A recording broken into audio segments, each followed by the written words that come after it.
শুভ সকাল আমার প্রিয় পরিবার, তোমরা সকলে কেমন আছো? আশা করছি যে যেখান থেকে আমার ব্লগটা দেখছো সকলে ভালো আছো। তোমাদের আশীর্বাদ আর ভালোবাসা সাথে নিয়ে আজকের ভিডিওটা শুরু করলাম। তো এখন বাজে সকাল 7টা। আগে কুয়োর পাড়ে বাসনগুলো রেখে দিয়ে আসলাম, তারপর দুয়ারে জল, তুলসী মঞ্চে গোবর জল, উঠান ঝাড় সব কিছু সেরে নিয়ে বাসনগুলো মাজতে বসলাম। তো বন্ধুরা, এই যুগটা এমন একটা যুগ হয়েছে জানো তো, এখন যদি টাকা পয়সা না থাকে কেউ কারোর সাথে যোগাযোগও রাখে না, আবার কথা বললে এড়িয়ে চলে যায়। কারণ কি, টাকা পয়সাটাই সব। যেন আত্মীয় স্বজন বন্ধু বান্ধব সব কিছুর সংখ্যায় না এখন টাকা পয়সা দেখে হয়। তো আমার সাথে বিয়ের আগে যারা যোগাযোগ রাখতো, বিয়ের পর আমার এই গরিব অট্টালিকাটায় বিয়ে হয়েছে বলে অনেকেই আমার সাথে যোগাযোগ বন্ধ করে দেয়। এমনকি আমি যদি কারোর সাথে যেচে কথা বলতে যাই না, অনেকে এড়িয়ে চলে যায় বা ব্যস্ততার অজুহাত দিয়ে অনেকে আমার সাথে কথা বলা বন্ধ করে দেয়।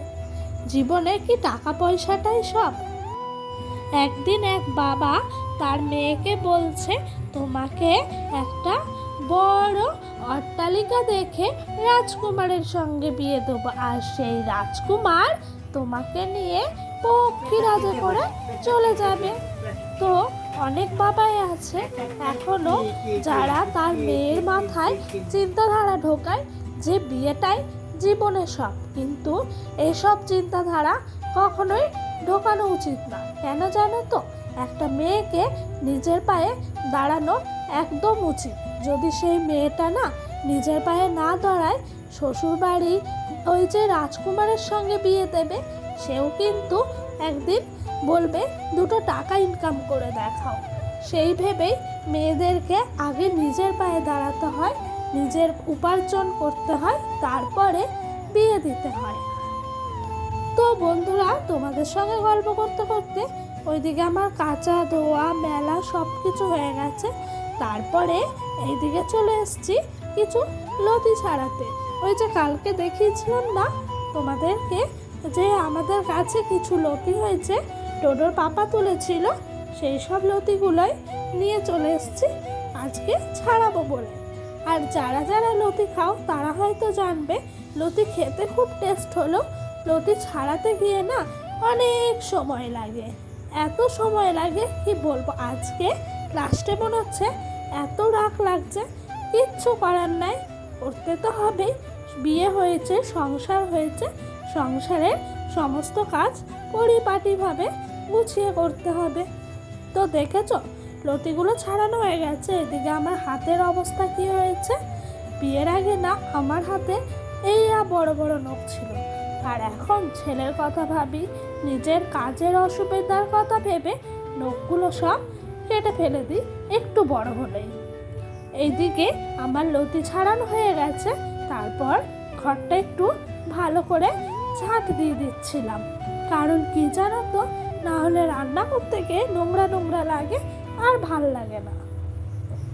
তারপরে না বিছানার চাদরটা আজ একটু জল কাঁচা করে মেলে দিয়েছিলাম।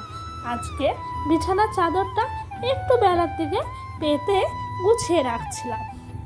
তো বন্ধুরা, তোমাদেরকে আমি প্রথমেই বলি, তোমরা যারা যারা আমার ভিডিওটা দেখছো তাদেরকে আমার অনেক অনেক ভালোবাসা গো।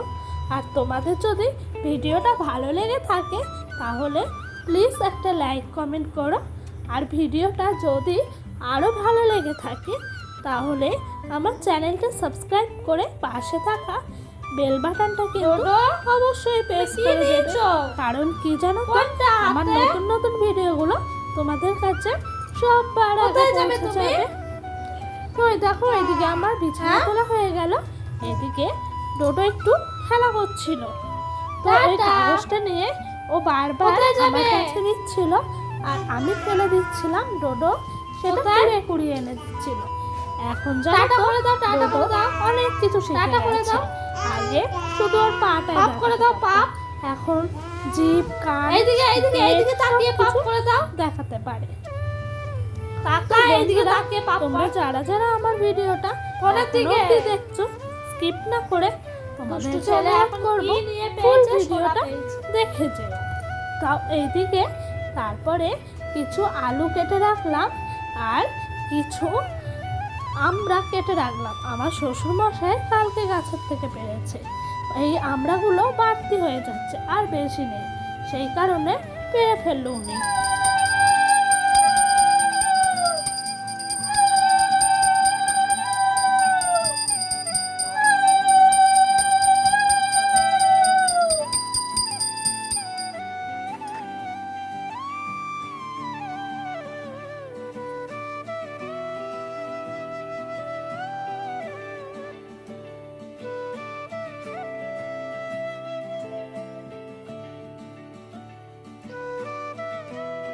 এদিকে জানো তো বন্ধুরা, আমি সব সবজি টবজি কেটে ঠাকুরের কাছে এলাম পুজোটা সেরে নিতে। কারণ কি বলো তো, বাইরে বৃষ্টি হলে না এই যে কারেন্ট চলে যায়, আমাদের এইখানে এত সমস্যা হয়, সেই জন্য পুজোটা সেরে নিলাম।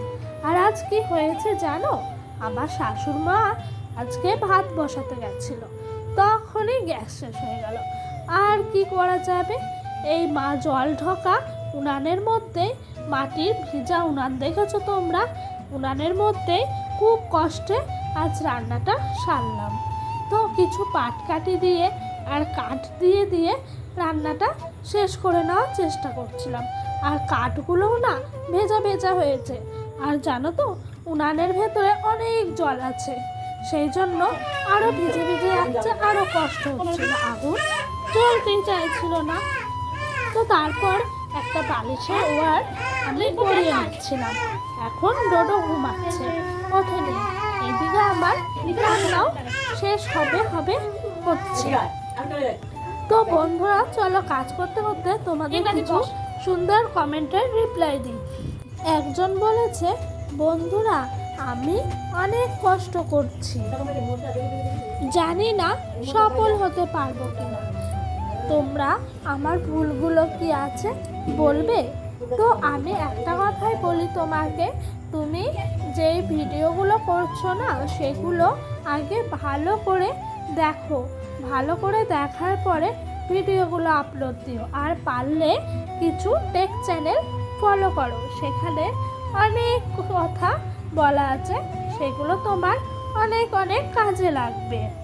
আর একটু অন্যের ভিডিও দেখে শেখার চেষ্টা করো, তারা কি করছে, তারা কিভাবে ভিডিও ছাড়ছে, আর ভিডিও এসিও করো ঠিকঠাক করে, তাহলেই দেখবে ভিডিও একদিন পপুলার হয়ে যাবে। আমার যেটুকু জানা ছিল আমি সেটুকুই তোমাদেরকে বললাম গো।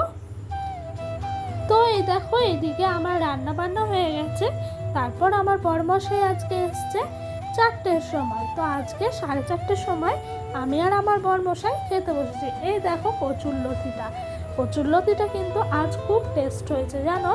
আর এইদিকে রান্না হয়েছে সয়াবিন আলুর তরকারি আর আমরা দিয়ে মুসুর ডাল, কিন্তু আমি কচুরলতি দিয়েই আজকে সব ভাত খেয়েছি। আজকে অনেক দিন পর জানো তো কচুরলতিটা খেলাম, তাই হয়তো এত ভালো লাগলো। আর কচুরলতিটা সত্যি খেতেও কিন্তু অসাধারণ হয়েছে। তো বন্ধুরা আজকের ভিডিওটা এই পর্যন্তই, দেখা হবে নেক্সট